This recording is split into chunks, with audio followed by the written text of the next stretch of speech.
नमस्कार आदाब दोस्तों। तो चलिए आज फिर हम आप लोगों के लिए लाए हैं देश और दुनिया की तमाम ताजा बड़ी खबरें, ब्रेकिंग न्यूज हेडलाइंस, एक एक करके तमाम बड़ी खबरें आपके सामने रखेंगे। सबसे पहली और बड़ी खबर में आपको बताएंगे लोकसभा चुनाव 2024 के अभी 3 महीने नहीं बीते हैं और बीजेपी एनडीए की एक और पार्टी बीजेपी से नाराज हो गई है। लोकसभा चुनाव में हमारे साथ हुई नाइंसाफी, एनडीए में शामिल एक और पार्टी ने खुल करके कर दी बगावत। आगे इसकी जानकारी आपको देंगे, दरअसल ये पार्टी कौन सी है। साथ ही साथ अगली बड़ी खबर में आपको बताएंगे दोस्तों, उत्तर प्रदेश के मुरादाबाद जिले के बिलारी थाना क्षेत्र के गांव नवसेना से बड़ी खबर आ रही है, जहां पर कांवड़ियों के बीच और दूसरे लोगों के बीच जबरदस्त हंगामा हुआ है। यहां पर खूब पथराव हुआ है, जिसके चलते लगभग 32 लोगों को नामजद किया गया है। आगे इसकी तस्वीरें भी हम आपको दिखाएंगे। साथ ही साथ अगली बड़ी खबर में आपको बताएंगे दोस्तों कि उद्धव ठाकरे के खिलाफ चुनाव आयोग का बहुत बड़ा आदेश।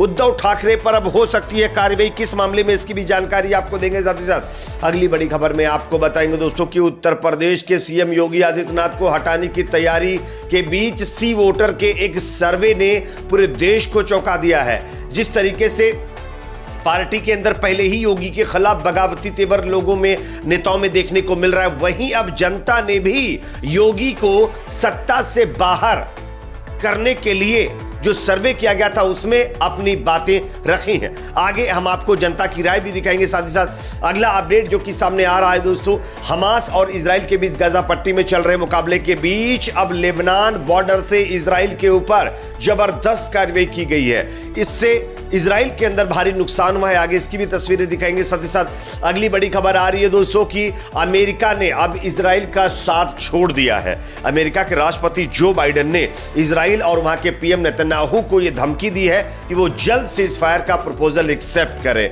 वरना हम उनका साथ छोड़ देंगे। आगे इस खबर की भी जानकारी देंगे। साथ ही साथ अगली बड़ी खबर आ रही है दोस्तों कि अब ईरान के साथ मिलकर के जो है इजराइल के खिलाफ लेबनान बॉर्डर से लगभग 2,50,000 जो सेना के जवान हैं वो मुकाबला करने के लिए सीरिया से हिजबुल्लाह की फोर्स में आने के लिए जो है अब निकल पड़े।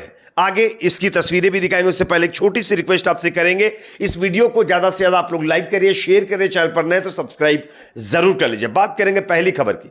जैसा कि आप जानते हैं कि लोकसभा चुनाव 2024 के हुए अभी 3 महीने कंप्लीट नहीं हुए हैं। बीजेपी के अंदर, एनडीए के अंदर अंतरकलह देखने को मिल रही है। दरअसल राष्ट्रीय लोक जनशक्ति पार्टी को एक भी सीट नहीं दिए जाने से नाराज पशुपति पारस ने केंद्रीय मंत्री से इस्तीफा दे दिया था।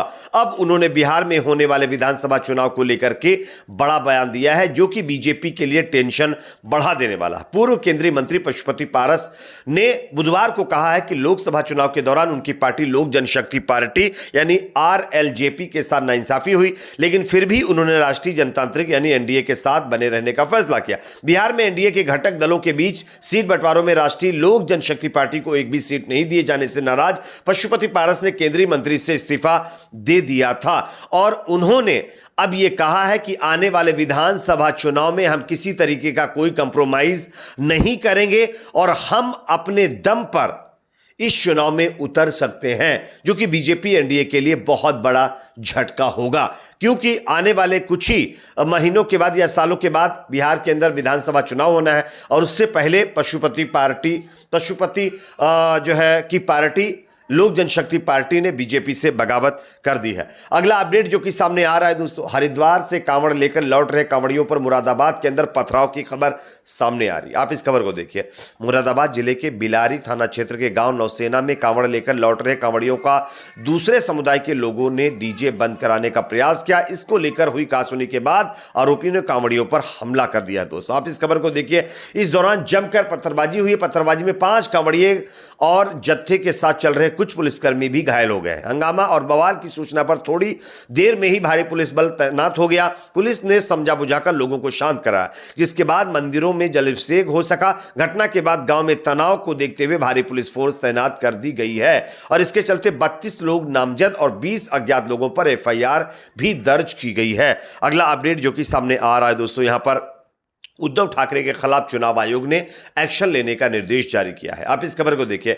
लोकसभा चुनाव के 5वें चरण के दौरान चुनाव आयोग के खिलाफ की गई टिप्पणी पूर्व मुख्यमंत्री एवं शिवसेना उद्धव गुट के पक्ष प्रमुख उद्धव ठाकरे को महंगी पड़ती नजर आ रही है। इस मामले को चुनाव आयोग ने बेहद गंभीरता से लिया है। मुख्य निर्वाचन आयुक्त यानी सीईसी ने इस मामले पर राज्य चुनाव आयोग को उद्धव के खिलाफ नियमानुसार कार्रवाई करने का आदेश दिया है। महाराष्ट्र के 5वें और आखिरी चरण के चुनाव के दौरान 20 मई को मुंबई की 6 और ठाणे की 3 सीटों के अलावा पालघर, नासिक, धुले और दिंडोरी लोकसभा चुनाव क्षेत्र में मतदान हुआ था। इस दौरान मुंबई व आसपास के कई मतदान केंद्रों पर मतदान की रफ्तार बेहद सुस्त देखने को मिली थी। इस पर उद्धव सहित महाविकास आघाड़ी के कई नेताओं ने नाराजगी जताई थी। इस मौके पर उद्धव ने मतदान समाप्त होने से पहले प्रेस कॉन्फ्रेंस आयोजित करके धीमे मतदान के लिए बीजेपी और चुनाव आयोग पर निशाना साधा था। ठाकरे ने चुनाव आयोग और बीजेपी के बीच साठगांठ का आरोप लगाया था और इसी के चलते अब उद्धव ठाकरे के खिलाफ चुनाव आयोग ने एक्शन की बात कही है।